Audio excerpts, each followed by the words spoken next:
हम लोग अभी जो चैप्टर सॉल्व कर रहे हैं ये स्टैटिस्टिक्स का चैप्टर है जो फर्स्ट ईयर बीकॉम में है सेमेस्टर 2 के अंदर। चैप्टर का नेम है इंडेक्स नंबर। इस चैप्टर के अंदर हमें 2 to 3 टाइप्स के क्वेश्चन सॉल्व करने होते हैं, जिसमें से मैं इसको कहता हूँ टाइप 1 का क्वेश्चन है जिसमें हमें 4 टाइप के फॉर्मूले सॉल्व करने हैं।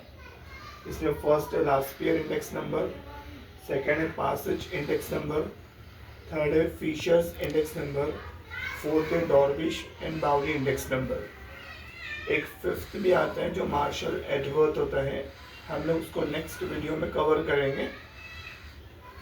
यहाँ पर आपको इतना याद रखना है कि ये जो दो मोस्ट इम्पॉर्टेंट फॉर्मूलेज हैं लास्ट ईयर एंड पासेज, अगर आपने इन दो फॉर्मूले को याद कर लिए तो ये नीचे के दोनों भी फॉर्मूले हमारे सॉल्व हो जाएंगे। अब इसको स्टार्ट करने से पहले यहाँ पर दो चीज़ें हम लोग को याद रखनी है। एक हमें दिया रहेगा बेस ईयर, जिसको हम लोग डिनोट करेंगे प्राइस को P0 से एंड क्वांटिटी को Q0 से। और सेकंड हमें जो दिया रहेगा वो दिया रहेगा करंट ईयर। इसमें जो करंट ईयर है इसको हम लोग P1 से अज्यूम करेंगे प्राइस को और क्वांटिटी को Q1 से अज्यूम करेंगे। ये जानना सबके लिए बहुत ज़्यादा इम्पोर्टेंट है कि यहाँ पे दो टाइप के हमें ईयर्स दिए रहेंगे, एक रहेगा बेस ईयर और एक दिया रहेगा करंट ईयर। बेस ईयर को हम लोग डिनोट करते हैं 0 से, इसीलिए उसकी प्राइस हो जाएगी P0 एंड क्वांटिटी हो जाएगी Q0। इसी तरह हमें दिया रहेगा करंट ईयर, जिसमें भी हमें प्राइस एंड क्वांटिटी दोनों भी दी रहेगी। सो हमें अज्यूम करना है P1 एंड Q1। हमें क्वेश्चन में ये 4 कॉलम्स दिए रहेंगे और एक कॉलम दिया रहेगा कमोडिटी का। ये जो डेटा हमने लिखा है ये हमें क्वेश्चन से लिखा है, जिसमें हमें P0 4, 3, 2 एंड 5 दिया है, Q0 10, 8 एंड 4 दिया है, P1 हमें 5, 6, 3 एंड 8 दिया है, Q1 हमें 12, 10, 9 एंड 5 दिया है। स्टूडेंट को सॉल्व करते समय ये ध्यान रखना चाहिए कि जब आप ऊपर इस तरह से लिखते हो तो यहाँ पे पहले P0, Q0 ही होना चाहिए, P1 एंड Q1 ही होना चाहिए। कभी भी आप ऐसा नहीं लिखना कि P0, P1, Q0, Q1, ऐसा नहीं लिखना। आप हमेशा लिखना P0, Q0, P1 and Q1। इससे हमें फॉर्मूला बनाने में भी आसानी हो जाती है। अभी आप देखोगे इस फॉर्मूले को सॉल्व करने के दो तरीके हैं। पहला ये है कि आप फॉर्मूले को मगअप कर लो। अगर आपने फॉर्मूला याद कर लिया है तो ये दोनों फॉर्मूले को अगर आप देखोगे, first formula last year index number, जिसका फॉर्मूला है summation of P1 and Q0, ये न्यूमरेटर है, तो पहला कॉलम हमारा इसी का बनेगा P1 Q0।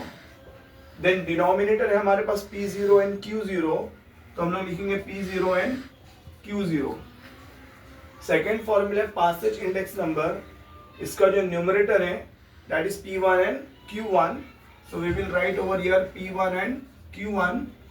देन इसका डिनोमिनेटर है P0 एंड Q0, तो हम यहाँ पे लिखेंगे P0 Q0। अगर कोई स्टूडेंट को फॉर्मूला याद नहीं होता है तो उसको याद करने का बहुत आसान सा ट्रिक है, बहुत इजी मेथड है, लेकिन उसके लिए कंडीशन ये है कि आपने इसको P0 Q0 लिखा होना चाहिए एंड P1 एंड Q1 लिखा होना चाहिए। अब देखो, जैसे पहला हमारा P1 Q0, तो अब सेंटर अलाइनमेंट में आ जाओ। जैसे आप सेंटर अलाइनमेंट में होंगे तो P1 Q0 है, आ रही बात आपको समझ में। देन आप लेफ्ट ले लो, जैसे आप लेफ्ट लोगे देखो P0 Q0 है। देन आप राइट ले लो, P1 Q1 है, और एक बड़ा सा ऐसा आर्क बना लो यहाँ से फर्स्ट और फोर्थ को, तो आपको मिल जाएगा P0 एंड यहाँ पे मिस्टेक होगी, Q1 आना चाहिए यहाँ पे। तो स्टॉप करो। जैसे हम बड़ा सा आर्क बनाएंगे P0 एंड Q1, अब इसका डिनोमिनेटर देखोगे तो P0 एंड Q1 आ जाता है। तो बहुत सिंपल सा तरीका है आपको याद रखने का फॉर्मूला। पहले आप सेंट्रल अलाइनमेंट पे जाओगे तो P1 Q0 आ गया न्यूमरेटर, लेफ्ट लोगे P0 Q0 आ गया, इसका डिनोमिनेटर राइट लोगे आप तो इसका न्यूमरेटर मिल जाएगा P1 एंड Q1। एक बड़ा सा ऐसे आर्क बनाओगे तो नीचे मिल जाएगा P0 Q1। इसको और अच्छे से अगर आपको याद रखना है तो याद रखो, numerator it will always be start with 1, that is P1 and P1, ठीक है। एंड डिनोमिनेटर हमेशा स्टार्ट होगा 0 से, that is P0 and Q0, P0 and P0, right. और बेस्ट मेथड ये क्या, फॉर्मूले को याद कर लो। अब जैसे हमने फॉर्मूले से यहाँ पे सब्स्टिट्यूट निकाल लिए, अभी हमें सॉल्व करना है P1 एंड Q0। तो P1 ये है और Q0 ये है, सो 10 5 50, 8 मल्टीप्लाई में 6 करोगे तो कितना आ जाएगा 48, 8 3 24 एंड 8 4 कितना था, 8 4 32। अब जैसे हम इसका टोटल करेंगे तो हम लोग साइन पुट करेंगे यहाँ पे summation, that is summation of P1 and Q0, ठीक है। अब इसका टोटल देखते कितना हो जाएगा, तो हमें टोटल करना है 50 प्लस 48। आपको कैलकुलेटर अलाउड है इसलिए आप इजीली कैलकुलेटर से टोटल कर सकते हो। 50 प्लस 48 98, 98 प्लस 4 102, देन 124, 126 एंड 156। इसका टोटल हो जाएगा 156। देन सेकेंड कॉलम अगर आप देखोगे तो P0 एंड Q0 है, तो ये हमारा P0 एंड Q0 है। 4 10 40, 3 8 24, 2 8 16, 5 4 20। अब जैसे हम इसका टोटल करेंगे तो summation of P0 and Q0 मिल जाएगा हमें, तो 40 प्लस 24, 24 प्लस 16 कितना होता है 30, 40, 40 plus 40 80, 80 plus 20 is equals to 100। Then third column पर हम आ रहे P1 एंड Q1। आप यहाँ देखो P1 एंड Q1, तो 12 5 60 होता है, 10 6 60 होता है, 9 3 कितना होता है 9 3 27 एंड 8 5 40 होते हैं। जैसे हम इसका टोटल करेंगे तो फॉर टोटल समीशन मिलेगा P1 एंड Q1 का टोटल कितना आ जाएगा 60 60 120, 140 147 एंड 187। अब एक लास्ट कॉलम है P0 एंड Q1, ये बड़ा वाला आर्क जो हमने बनाया था, तो 4 इंटू 12, 4 12 या 12 4 48 होता है। देन 3 10 30 होता है, इसके बाद 2 9 18 होता है एंड 5 5 25 होता है। जैसे हम इसका टोटल करेंगे तो हमें मिल जाएगा summation of P0 Q1, summation of P0। अब इसका टोटल कर लेते हैं हम लोग, कितना हो जाएगा 40 प्लस 30 70, 78 हो गया, 78 में 10 ऐड कर लो तो 88, 88 में अगर आप और 8 ऐड करते हो तो कितना 96 हो जाएगा, 96 में अगर आप 20 ऐड कर रहे हो तो कितना हो जाएगा 106, 116, 116 में अगर आप 5 ऐड करोगे तो 121, इसका टोटल होगा 121, राइट। अभी इन अमाउंट्स को जैसे हम यहाँ सब्स्टिट्यूट करेंगे तो हमें आंसर आना स्टार्ट हो जाएगा, ठीक है। तो फर्स्ट है समेशन P1 एंड Q0, तो summation P1 and Q0 is equals to 156 upon summation P0 and Q0, P0 Q0 is equals to 100 into 100, इसका आंसर आ गया 156। नेक्स्ट है summation P1 Q1, so summation P1 Q1 187 है upon summation P0 Q1, P0 Q1 is equals to 121 multiply by 100।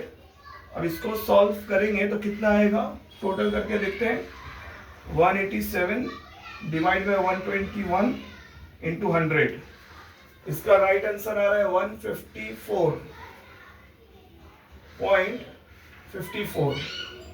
तो यहाँ पे कुछ wrong तो नहीं हुआ है, इसका एक बार टोटल कर लेते हैं, 50 plus 48 plus 24 plus 32, it comes to 154 only.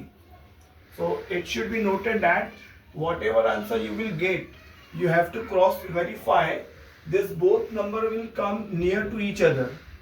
तो मेरे को जैसे 156 आया तो मेरे को डाउट हो गया कि कुछ तो भी यहाँ पे रॉन्ग हुआ है, तो मैंने टोटलिंग रीचेक किया तो पता चला ये 154 है, इसलिए इसका राइट आंसर आ रहा है 154। तो ये आपको याद रखना है। अब जैसे ये दोनों सॉल्व हो गए, फिशर्स एंड इंडेक्स ऑटोमेटिकली हम लोग सॉल्व कर सकते हैं। आप यहाँ पे देखो, जैसे मैं रूट डाल रहा हूँ तो IL मीन्स लास्ट ईयर जो हमें मिला 154 मल्टीप्लाई बाय IP, पासेज हमें मिला 154.54। तो हम लोग पहले इसको मल्टीप्लाई कर लेते हैं, 154 मल्टीप्लाई बाय 154.54, तो हमें मिल रहा है 23,799.16। अब जैसे मैं इसमें रूट लगाता हूँ तो इसका आंसर कितना हो जाएगा,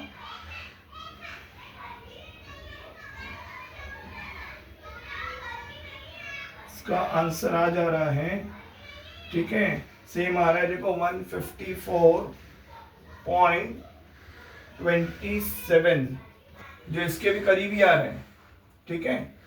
और लास्ट फॉर्मूला है हमारा डॉर्बिश एंड बाउली, तो इसका IL मीन्स लास्ट ईयर हमारा है 154 प्लस IP मीन्स पासेज है हमारा 154.54 डिवाइड बाय 2। चलो ये भी सॉल्व करके देख लेते रिटर्न से हम लोग कितना आता है हमें। तो ये आपको याद रखना है कि सारे आंसर्स जो आएंगे वो एक दूसरे के नियर आएंगे, कोई भी रैंडम नंबर नहीं आएगा। इसका भी आंसर आ रहा है 154.27। तो देखो हम लोग ने ये चैप्टर सॉल्व किया है, जिसका फर्स्ट मेथड है जिसमें आपको last year, Paasche's, Fisher's and Dorbish Bowley index number हमें सॉल्व करना है। ये कंप्लीट सॉल्यूशन है, ये आपको याद रखना है।